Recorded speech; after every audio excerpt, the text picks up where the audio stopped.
Hello Hello，喂，試咪試咪，一二三四五六七八，聽到，聽到？係咯。喂，大家好，歡迎翻到嚟說笑字嘅 Couch Talk。大家好啦，呢排去咗滑雪喎，上個禮拜係啦，身體就別來無恙咁翻嚟啦，係一個 pieces 咁翻嚟啦，係好事嚟所以嘅，係一件好事嚟嘅。係依家唔好，去做所有嘅運動呢，玩所有嘅東西都係希望係唔好受傷，冇錯，健健康康翻到嚟就最好啦。係啦。咁大家都做翻運動啦，呢排我啊做翻 gym 啦，終於你話你好易大隻喎，係啊，好易大隻。因為因為其實呢個呢係試當真 locker 啱啱開台嗰陣講嘅，咁我就用咗呢個 catchphrase 去成日去講呢件事，半開玩笑地，咁都真係易大隻嘅，係啊。天生麗質啊嘛，係嘛？係啊，易啲。不過另一樣嘢唔好嘅就係易肥易瘦啦，個人就本身個體型上就咁，所以就飲食啊、運動嘅嗰個強度上就要比一般人勤力啲。唔緊要啦，咁你而家都有翻個 habit，咁樣就繼續冇錯，向上啦。有時間係最緊要嘅，冇時間係咩都做唔到，所以大家記得一定要抽時間做運動。咁啊，講起運動呢，就我哋早幾集呢就有講到呢個 quarter life crisis 啊嘛。嗯，咁就話，誒點解去到25歲打後，咁啊30歲開始嘅年輕人們啦，即係就開始會去點解會接觸長跑啊，或者玩 high rocks 啊？其實就係想尋求一個工作以外嘅一個 life purpose。嗯，咁喺結尾嘅時候，我哋就講咗一個就係話記唔記得好多年前有篇潮文就係話，如果美斯喺香港出世，大個咗之後係做一個貨車嘅跟車唔係跟貨嘅一個人啊嘛，貨車司機㗎嘛。係啦。咁就係咁，所以咧就延伸去到今日呢一集嘅 topic 啦。就係咁，究竟體育發展或者係運動喺香港嚟講係有冇得做呢？又或者另一方面去睇嘅就係點解做唔起？又或者再去講就係點解可能金牌嘅選手得幾個呢？咁樣樣係啦，但係講真，喺香港呢個得700到800萬人嘅人口裏面，有幾個其實都算係一個 achievement，係咪呢？即係可能係因為近年啦，我哋嘅運動員喺奧運啊、亞運等等嘅比賽裏面，其實都獲得到一啲相對較好嘅成績。咁所以我覺得係呢樣嘢係有好轉嘅跡象嘅，係啦係啦。咁但係當然啦，本身根本嘅問題，我覺得並未必反映咗喺一個金牌嘅數字上嘅，係啊。雖然可能800萬有6個金牌除800萬，可能呢個比例係對比好多其他國家已經係好高㗎啦，係嘛？咁但係反而我嘅諗法會 more like 翻去根本成個產業嘅問題上，所以我覺得可能好多唔同嘅人物都會話奧運嘅金牌、奧運嘅獎牌嚟做一個數字，咁呢個係咪一個最好嘅量度機制呢？咁樣我覺得呢個係有待去討論嘅。係啦。咁所以就衍生咗今集嘅討論嘅一個主題啦。咁但係理身翻先啦，戴翻頭盔先。咁我哋就係我哋係呢個地方嘅持份者，但就同呢個運動產業就係完全冇關嘅。完全冇關嘅。咁或者有少少關係啦，即係參與者嘅成分啦，但係就未係呢個代表香港運動員啦，所以有好多時候都可能以一個旁觀者嘅角度出發，咁所以就如果有專業嘅人士，你可以不留言起呢，你就可以留言。或者係約我哋再傾多集咁樣樣，咁啊更加好啦，令到個內容更加豐富。咁我哋進入主題噶啦喎，咁咧我早幾日就同你分享咗3個切入點去睇啦，咁就係呢個青訓嘅培訓啦，咁運動嘅產業能唔能夠商業化啦，同埋就係呢個師資啊嘛，係嘛？好似係啦，好似大概就係呢3樣嘢。咁不如講咗青訓先啦，或者講咗運動產業發展啦。你想講邊個先？其實我覺得可以講青訓先，因為我自己對呢個話題嘅構思，其實都係青訓，我會歸納為人才嘅一個 development 啦，或者一個人才嘅人才嘅 talent pool 啦。係啦，咁點樣由零開始到一個職業運動員，或者有一個奧運選手呢一個過程嘅成個過程啦。咁運動產業化當然啦，我哋亦都可以好多喺商業嘅角度去討論。係啦。咁最後就係可能係私營方面，佢點樣去抌錢入去，或者將成樣嘢更加商業化，去玩呢個運動市場。咁呢個亦都係可能第三點，我哋可以去再講。咁講人才方面嘅，我覺得最大嘅問題咧，喺人才方面咧，反而係地方。因為依家我覺得喺每個地方，喺香港啦，不嬲都係有呢一個地方嘅問題啦，即係地方係永遠都係土地問題啦，永遠地方都係得咁多，人咧越嚟越多，想做嘅嘢亦都更多，係啦。咁究竟投入嘅資源、投入嘅場地係咪可以容許到唔同各個階層嘅人去體驗到呢個運動咧？亦都係一個問題。咁依家不論係足球場、籃球場、網球場、羽毛球場，你都係一定有炒場啦，有黃牛啦。咁所以如果你要真係揾一個室內場去練習，去有規模地練習，就算係一啲業餘嘅球隊、校隊，其實佢哋都可能係要租一啲室外嘅5人籃球場，康文署管理嘅場地啦。係啦，咁呢樣嘢呢，就令到你可以接觸到呢個運動嘅次數、機會率亦都減少咗。係啦。咁所以你點樣去令到小朋友由細到大可以接觸到個運動，有一個好 regular 嘅時間去練習，亦都係一個地方上嘅限制。係啊，咁所以我覺得呢個就會影響到成個運動產業或者你嘅人才嘅培育、興趣培育嘅一個方向。感觸啦，開始。係啊，諗一諗翻起以前。係啦。咁嗱，場地當然係一個好大嘅限制啦。喺香港嚟講，就因為土地問題就唔淨止運動場地啦，即係一個住宅嘅問題都係一個好大嘅問題。咁但係撇除呢樣嘢，即係除此之外呢，其實青訓另一樣嘢就係個夠唔夠 systematic 啊？對於我嚟講就係咁嗱。我哋細個打波呢，咁當年係有呢個每年暑假係有 Nike League 噶嘛。咁佢會請一啲 NBA 嘅球星嚟做呢個做嘉賓。咁我印象中咧，我依稀印象中記得咧，我記得高比嘅，即係當年高比拜仁咧有一年係講過咧，其實佢覺得香港高中生嘅水平咧，其實同美國係相差唔遠。但係去到後尾就係個銜接上面，即係可能去到 college 嘅 level，或者去到一個成人嘅水平上面，點解爭咁遠咧？其實可能就係會唔會就係夠唔夠 systematic 啦。咁譬如我哋唔好攞美國呢個體育嘅強國或者一個好成熟嘅體系去講啦。我哋攞翻近啲就係，其實近呢幾年如果大家有睇世界盃或者有睇亞洲杯嘅，其實都見到日本係一個突然之間崛起得好犀利嘅一個國家嘅足球嘅一個亞洲嘅強國啊。咁其實日本足球嘅育成史係點樣去導致而家嘅日本水平咁高呢？咁當然我自己有啲研究啦，咁亦都有即係 thanks to AI 亦都幫我歸納咗幾個重點啦。咁其實就係一個青訓系統嘅培育，同埋最簡單啲講呢，就係佢能唔能夠放棄到而家呢一代。即係呢個係好赤裸嘅一個現實嚟嘅。即係我而家青黃不接，或者係我而家唔上唔落嘅。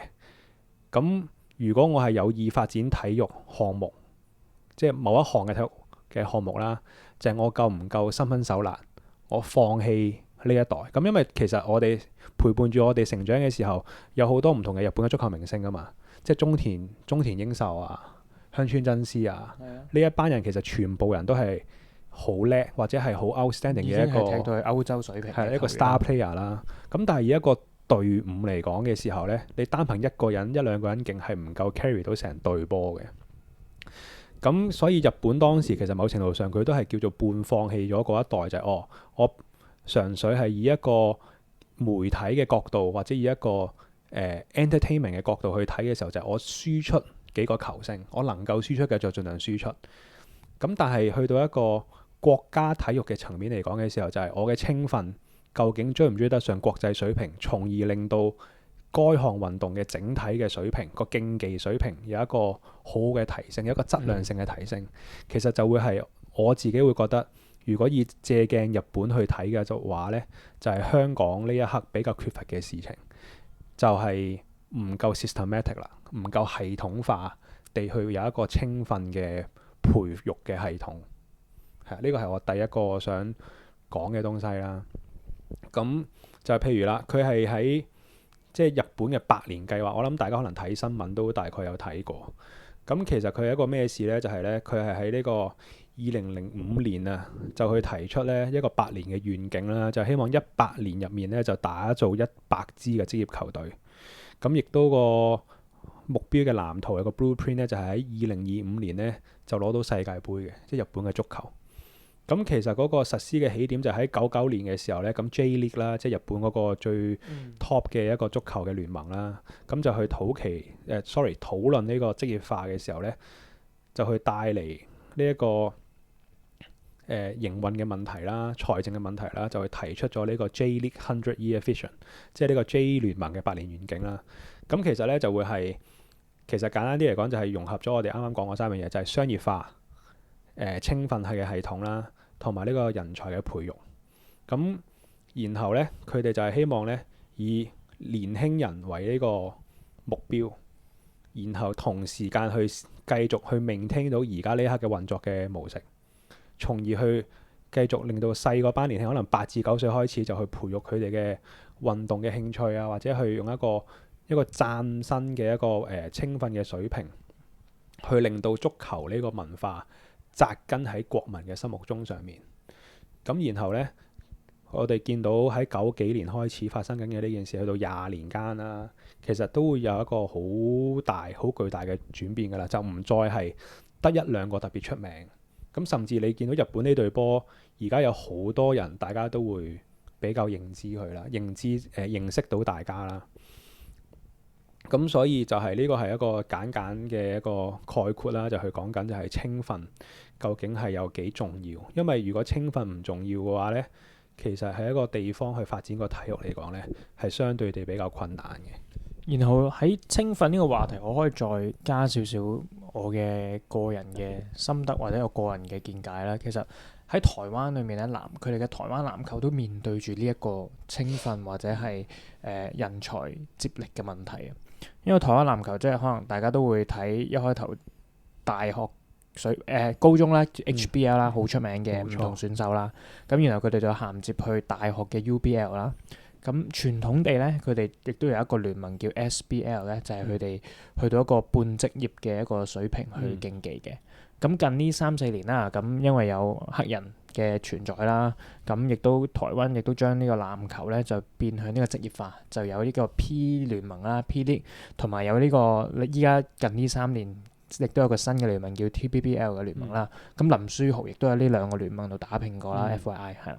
咁依家佢哋遇到嘅問題就係已經可以推入去籃球嘅一個職業化嘅一個水平，咁但係亦都討論緊如何去令到有一個人才嘅培育，令到除咗職業嘅 D1 水平，能唔能夠有一個 D2 嘅媒介去俾啲球隊去練人啦，或者去尋找一啲新秀出嚟，一個梯隊嘅概念。係啦，咁即係譬如嗱 NBA 有 NBA 啦，亦都有 G League 嘅概念啦，咁亦都好多球隊亦都會 G League NBA 咁樣去轉換啲人，一個雙向嘅合約啦。係啦，咁呢個亦都俾到一啲雖然佢有潛力嘅選手，但係亦都有一個表現嘅平台，亦都有啲年輕嘅球員啱啱大學畢業出嚟，亦都可以簽一啲 G League 嘅隊去睇下究竟佢哋行職業呢一條路係咪成功嘅。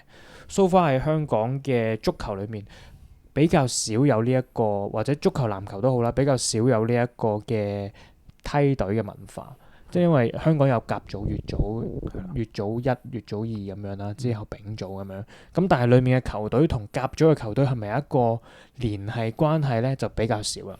真係純粹係一個聯盟競技。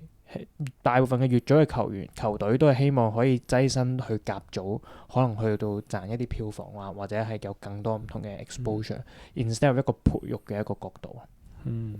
係啦。咁喺一個商業化嘅層面呢，我哋可能係呢一集就可能後期啲嘅時間先講啦。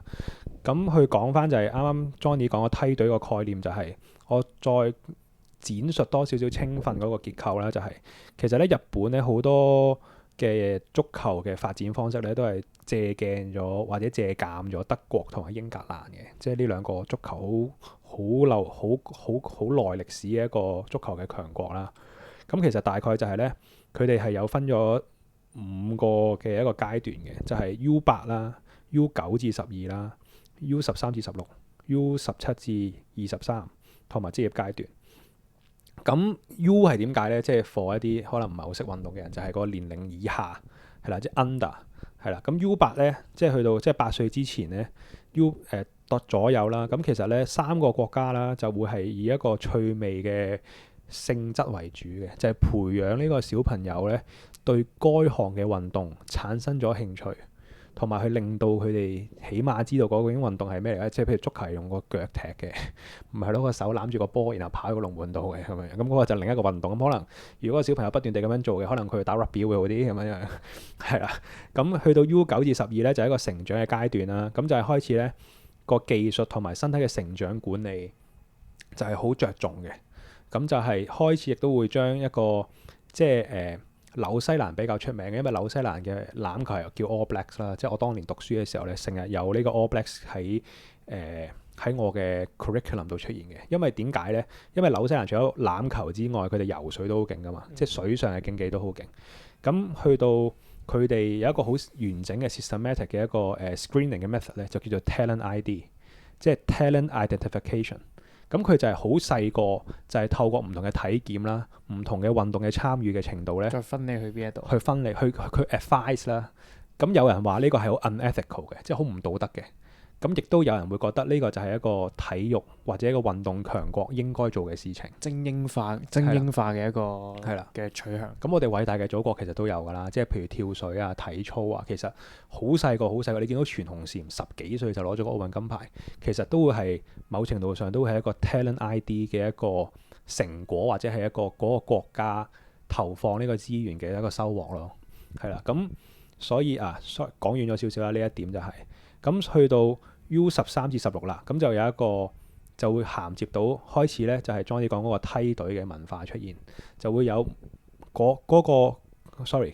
個聯盟嘅隊啦，即係譬如英國嘅 even 曼聯啊，英超嘅球隊啦，唔好講邊隊波啦，英超嘅球隊或者德甲嘅球隊，其實佢哋係會有一隊青少年足球嘅分支㗎嘛。大家都知道，譬如曼聯嘅 U 唔知幾多嚟咗香港，同咗一班香港嘅足球員做一個競賽咁樣樣。其實早幾個月新聞都見到。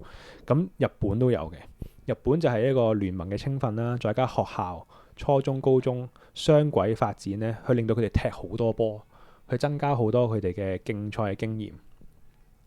係啦，咁去到 U17至23啦，咁就去到一個高中嘅時候咧，高中水平或者大學嘅水平嘅時候咧，就都會係有呢個U18嘅 Premier League 啦，再加大學聯賽啦，再加 J 聯盟嘅預備隊，咁就去令到運動員知道有得職業化佢哋喜愛嘅運動呢一件事。咁同埋或者係留學，即係去到外國度發展啦。咁其實唔好講足球啦，Shohei Ohtani 即係大谷翔平，我哋最應該可能係 MLB 為史上最強嘅一個人㗎啦。其實佢都係咁樣嚟嘅啫嘛，即係佢都係高中開始嶄露到頭角，咁然之後就去咗大學嗰度一個好強嘅大學嘅強豪嘅一個棒球隊嗰度參加咗，咪加入咗，然之後就即係打多幾年，打咗1-2年嘅職業，然之後就直接俾美國當年 Angels 買起咗㗎啦。咁所以去到職業嘅階段嘅時候，就係佢哋知道佢哋喜愛或者佢哋投放嘅時間或者佢哋投放嘅一個辛苦啦，係有收穫嘅。咁所以去到最尾就係講緊就係當你青訓去到個位嘅時候呢，就係銜接我哋 Johnny 下一步或者我哋陣間會講嘅嘢，就係其實究竟嗰件事生唔生到錢出嚟？如果冇錢嘅話呢，其實個體育發展係好難嘅。咁所以你引翻香港嚟講呢，其實我哋如果有留心地去發現嘅話呢，其實相對地運動員賺嘅錢呢，比較多係 sponsorship 嘅，或者一個 KOL 嘅方式去賺錢，而唔係真係靠嗰個運動不斷地好多資金俾到自己嘅。咁我哋譬如張家朗為例啦，咁張家朗係 Nike 嘅代言人啦，咁佢亦都係呢個 Christian Dior 嘅代言人啦，係啦，咁佢亦都有好多唔同嘅品牌嘅 sponsorship 去令到佢有好多錢啦。咁我哋林大輝以前嘅體育亦都俾咗體育學院嘅幾百萬俾佢啦，亦都俾咗個首期佢啦。咁張家朗係叻嘅，即係咁真係當然係一個好叻嘅一個年輕人啦。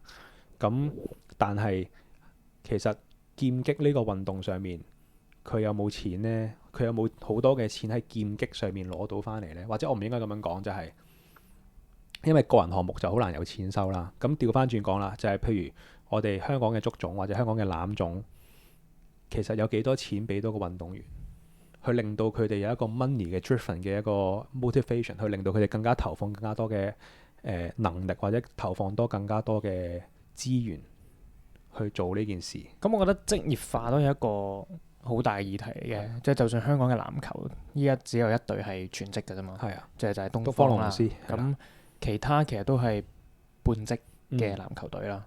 咁所以永遠都有一個 dilemma，就係究竟係商業資源去揼錢先啦，定係人才嘅發展先呢？呢個都係一個雞先蛋先嘅問題。冇錯。咁究竟點樣去銜接呢一個職業化？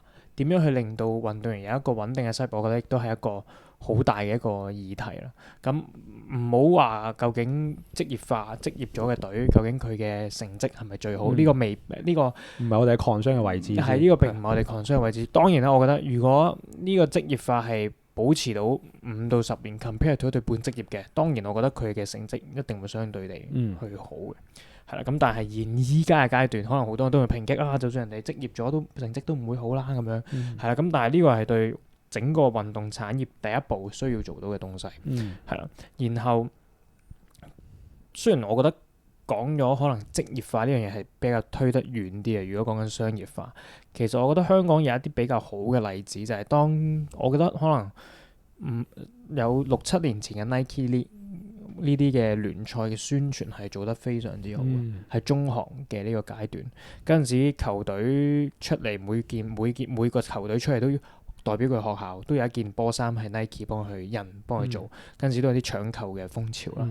咁然後成個佢體育做嘅比賽嘅環節，球員出場啊等等，亦都做咗好多唔同嘅氣氛出嚟。然後有 NBA 球星喺總決賽嗰日坐鎮啦。係啦，咁其實喺嗰陣時，我已經覺得呢啲運動嘅呢一個規模，先至可以吸引到好多唔同嘅眼球去睇呢場比賽。咁慢慢到我去大學之後，我見到 Nike 或者呢個中學嘅籃球嘅氣氛，其實都我覺得係減退咗少少嘅，即係成個規模上或者 promotion 上係啦。反而我嗰陣時去咗美國 exchange 嘅時候，我就大開眼界啦，真係。嗰度嘅籃球員咧，即係 NCAA 嘅籃球員啦。咁我嗰陣時去 exchange 嗰個學校係 D1 嘅 NCAA 嚟，咁所以其實係強嘅。OK，係嗰陣時係有球員咧，係有幾位嘅籃球員咧，已經係依家喺 NBA 度打滾緊㗎啦。係啦，咁但係當其時佢哋喺大學嘅水平係另一個層次，所有嘅 merch 啊、學校嘅廣告啊，都係有呢啲球星喺個板度咧，係做佢嘅 model 嘅。入場嘅觀眾睇嘅 marketing 嘅片段，亦都做得非常專業。咁所以令到我就會反思，究竟當時我哋喺香港嘅中學可以做到咁嘅規模，點解去到大學嘅呢個水平上就變成接近零啊？係啊，我覺得喺大專嘅比賽上係更加之冇呢一啲嘅氣氛，更加少一啲商業嘅投資。我同意。譬如學界精英賽，當年可能即係 DB 啦、DBS。同埋可能咩寶覺啊，寶覺啊嗰啲咁啊，即係你會覺得哇！以前中學嘅時候，或者係 even 籃球，即係大個啲嘅大哥哥都會睇翻精英賽嘅時候，嗰個競賽嗰個氣氛係好激烈嘅。但去到大專咧，相對地就失色咗少少，係啦。咁會唔會係一個文化嘅問題咧？就係去到最尾就係香港。或者係我哋嘅父母輩啦、祖父母輩啦，或者一路以嚟發展嗰個趨勢就係做運動係揾唔到食嘅，即係佢只能夠你打到幾勁都好，可能都係你甲組咁，但係你賺唔到錢喎，細侄或者阿女你踢波揾唔到錢喎，你女仔踢到幾勁都揾唔到錢喎。咁會唔會就係呢一個問題去令到大學嗰個反而嗰個競賽嗰個文化或者嗰個競賽嘅味道係相對地失色咗少少咧？反而我覺得呢個除咗係職業化之外，我反而係覺得整個政府或者大專去推廣運動嘅重心係越嚟越少咯。係啊，當然啦，即係可能有啲運動，有啲學校某啲嘅運動，其實氣氛係幾好嘅，即係可能我以前係打籃球咁樣，嗯我哋籃球嘅比賽咧，其實我自己覺得成個 community 咧係相當鼓舞嘅係，within 呢個籃球嘅係 community 係係係啦，咁所以好多人係會因為大專嘅籃球咧而去睇比賽啦，而嗯去支持嘅。各個嘅學校都有佢哋相對嘅 promotion 或者佢哋嘅Instagram 嘅 page 去 promote 相對嘅嘢。咁我見到其他有校咧，都會有好多唔同嘅 alumni 一齊去支持啦。咁成個嗰陣時，我記得喺 Kings Park 咧，成個 Kings Park 嘅氣氛係非常係一個之好嘅。 festival 嚟㗎嘛。係啦，嗯咁反而咧喺其他運動就比較少啲人會同我哋去講話要去支持呢間大學嘅運動隊，或者我作為呢一間大學，我都好似冇乜呢個心係要支持我呢間大學 in 呢個比賽。嗯咁所以令到我覺得係咪成個產業由中學推到上去某個位，去到大學呢個位、大專呢個位，好似就停頓咗咯。嗯，咁就會對比起要去職業化咧，就會有個斷層喺度咯。冇錯。係啊，咁但係我哋見到近呢幾年香港足總啊，即係或者香港足球隊、男子足球隊啦，或者女子足球隊，其實嗰個聲勢嘅聲勢係越嚟越浩大啊嘛。其實我覺得香港嘅支持者係好熱血嘅，係啦，即係場外咧係好強嘅，嗯，場上咧就有待大家去評論啦。係啦，係啦，咁當然我覺得我自己又唔係足球圈嘅人啦，咁但係我都有好多朋友係非常支持嗯佢對佢亦都可能對執教上人事嘅調動上都好多唔同嘅疑問啦。係咁但係睇翻場外咧，每次香港尤其是呢近呢2-3年，香港人喺場外係非常團結，爆啊！係啊，你亦都見到嗰個鼓舞咧係啊氣氛咧係十分之強勁。係啊，好多唔同嘅 KOL 亦都會係喺現場嗰度去打氣，為香港去支持打氣。冇錯咁所以我覺得呢個喺競賽上或者一個喺趨勢啊，支持上，其實我覺得喺呢啲大嘅運動咧，其實我覺得係有向好嘅跡象嘅。冇錯冇錯係。啦，咁但係就要諗下，就係咁我哋喺體育盛事上面開始有一個好大嘅一個進步啦。好老實講就係咁，但係點樣去令到嗰個水平上有提升呢？其實就會係一啲聯賽，即係本地聯賽嘅水平上嘅提升。咁本地聯賽又點樣提升呢？就係經濟層面啊，即係講到最尾，其實去到最尾都真係經濟層面嘅問題，就係你一個門票收益有幾多先？你一場賽事嘅贊助商有幾多先？咁如果我根本我回唔到本，或者係我賺唔到錢嘅時候，其實你投資方或者投資商啦，係我冇乜抌錢落嘅必要。我冇乜抌錢落嘅必要嘅時候，其實就冇資金咯。冇資金嘅，咁其實我養育一班球員嘅成本就會好高，或者係個回報就會好低。咁亦都令到球員係冇得好專心地，或者運動員冇得好專心地去做自己想做嘅事情。咁但係其實我都有一個好現實嘅問題嘅，即係就算講到台灣籃球咁樣啦，即係而家睇到 TVBL，依家係有好多唔同嘅大企業去放一個投放一個資金入去。咁但係究竟有幾多個球隊真係回到本，係有一個資金嘅淨流向呢？係以我根據我對呢個籃球產業嘅了解呢，並唔係好多支球隊係有呢一個嘅正嘅資金流嘅。咁所以究竟有幾多間公司、幾多個大企業係肯抌錢入去玩一個未必係賺錢嘅一個運動或者行業上，其實我覺得都未必係一個咁容易去兌現嘅一個現象啦。係啊，咁所以其實我都保持一個比較悲觀嘅狀態，基本上即係 to be honest，因為就算喺其他國家，就算比較成功嘅產業，佢都未必係賺緊錢嘅。咁究竟點樣可以 push 一啲機構去再抌錢入去呢？香港根本我覺得係比較少大企業，你哋見到佢個名係喺啲球隊上邊啊，或者喺成個產業上面，其實真係相對地少。係，但係其他嘅國家，我對台灣嘅籃球真係相對熟啲啦，或者棒球啦，根本其實全部抌錢入去嘅都係一啲佢哋嗰個地方嘅大嘅公司，譬如富邦金鴻、富邦銀行、中信，係啊，或者佢哋嘅 7-Eleven 係嘅企業，樂天即係日本嘅注資啦。嗯咁香港嘅大企業係咩？一號仔長江咁樣咯。咁但係你有冇見到長江係投資喺一啲運動嘅真係真係比較少。理文啦，即係我哋足球比較熟悉啲嘅就理文啦，理文化工，所以係都真係少嘅，好老實講。咁但係我調翻轉講啦，我哋而家講咗好多好似好多好 factual 嘅事情，或者好悲觀嘅事情。咁但係調翻轉講就係、香港有冇呢個 needs 去發展體育產業先？而家全場一片寂靜嚟啊，出面都靜埋，死火。我覺得係需要嘅。語文其詳。一個地方有佢自己嘅運動產業。第一呢個係一個經濟流啦，第二係一個消遣娛樂嘅一個環節嚟噶嘛，係嘛？加拿大有佢嘅 NHL 啦，睇啲人比較多身體嘅碰撞，呢個係佢哋公餘嘅娛樂啦，係咪？英國有足球，每個禮拜都有足球嘅城市啦，係嘛？欖球啦，唔同嘅地方即係日本可能有足球，亦都有籃球，有棒球，台灣有籃球有棒球，台灣嘅棒球可能更多啦。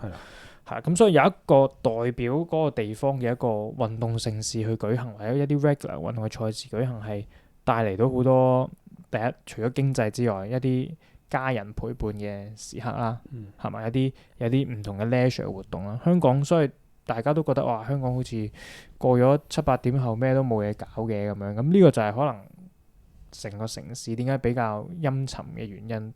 其中一個就因為可能大家少咗一個團結嘅一個地方。有一個團結嘅活動去，大家可能去聚埋一齊去玩啊，係啊。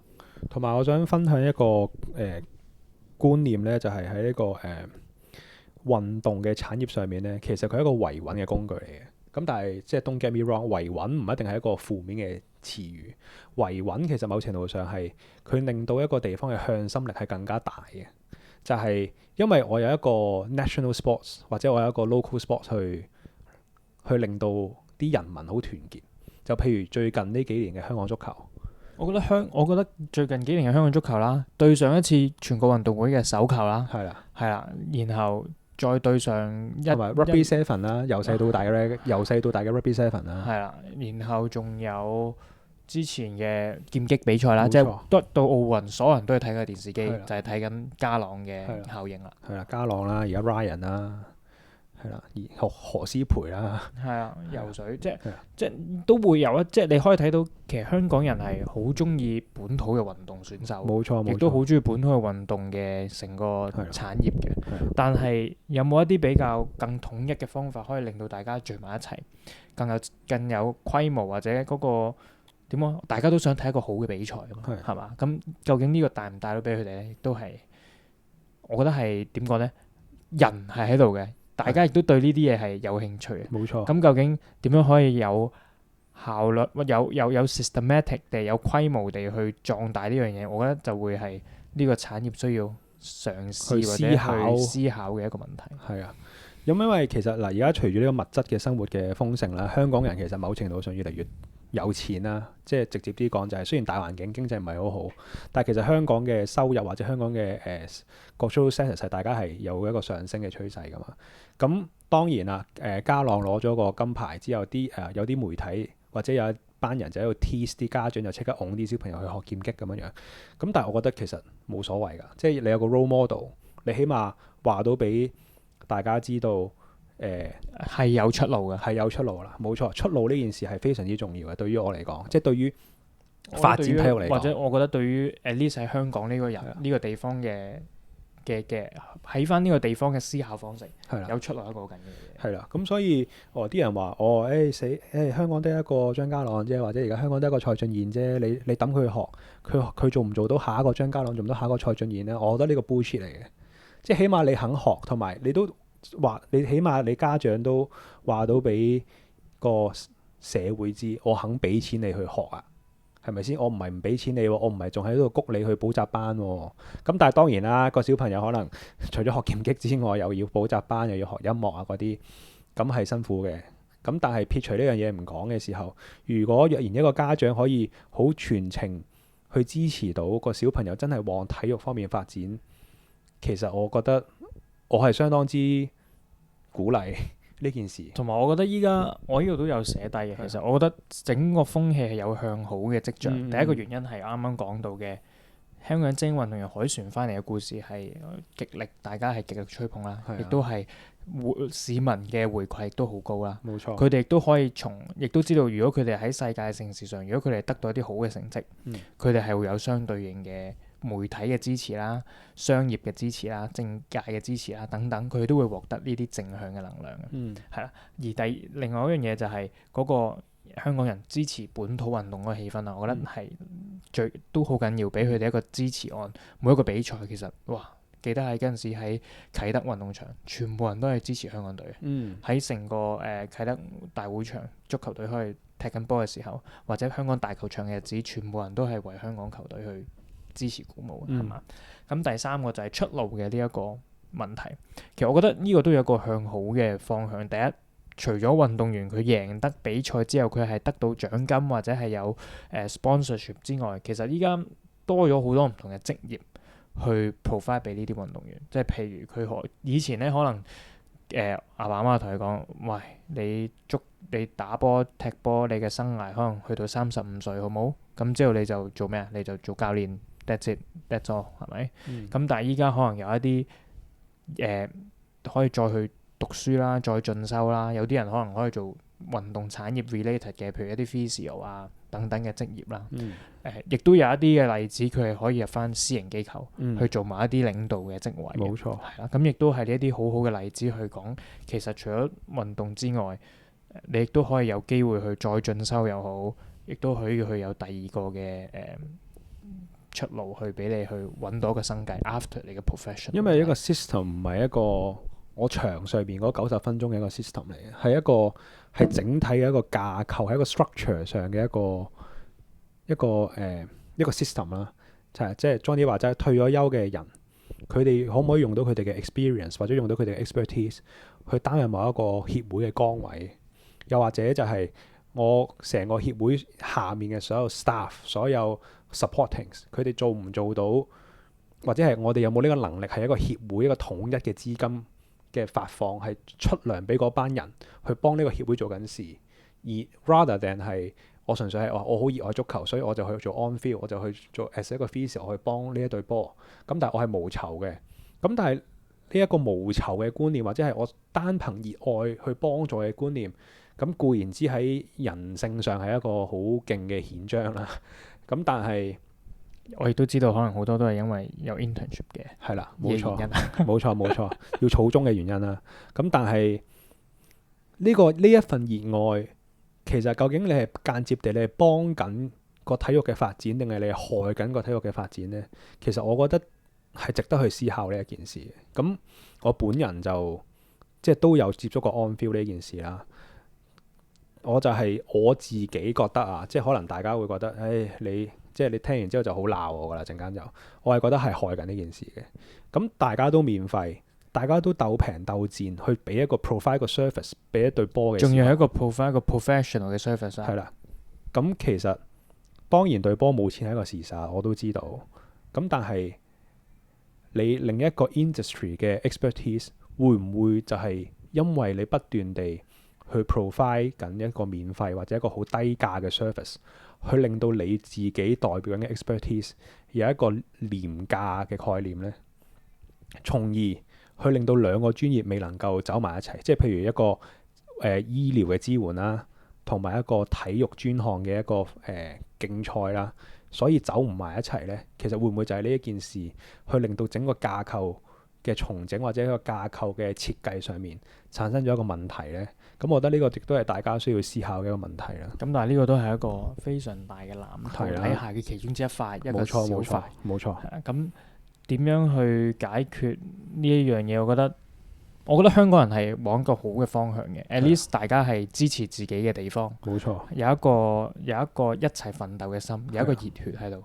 咁亦都有幾個 YouTube 嘅 channel，其實佢哋都係有記錄緊一啲香港球員喺香港本土啦，或者佢喺外國去 develop 嘅一啲歷程啦，亦都有記錄一啲香港比賽嘅故事。咁佢哋呢一啲嘅媒體其實都做緊一個好重要嘅工作 as in 點樣去推廣呢個運動。冇錯。咁我覺得呢啲咁嘅 pieces 慢慢聚焦埋一齊，其實就會可以帶到個產業向前嘅。咁純粹可能係要上邊嘅領導嘅能力，希望佢都可以睇到呢一啲嘅熱血，睇到香港人其實都係好希望係有佢哋自己嘅運動嘅產業去一齊支持本土嘅運動員去再創一個高峰咯。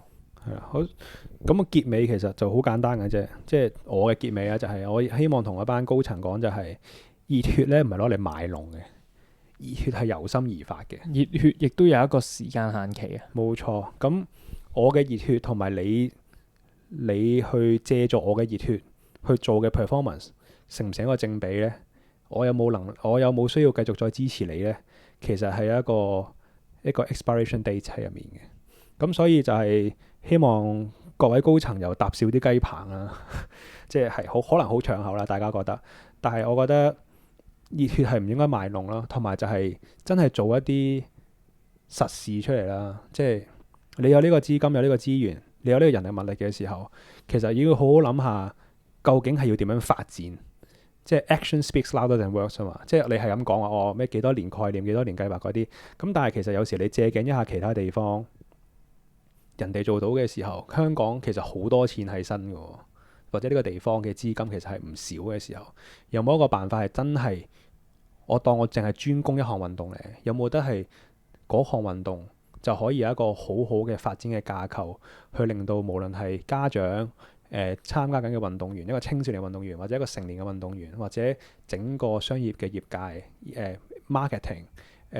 finance 所有嘅 accounting 嘅嘢都可以去 towards 呢一個目標，去令到香港喺一個 sports industry 入面賺到好多嘅錢，從而去令到嗰個 sports 去有一個好好嘅 exposure 咧。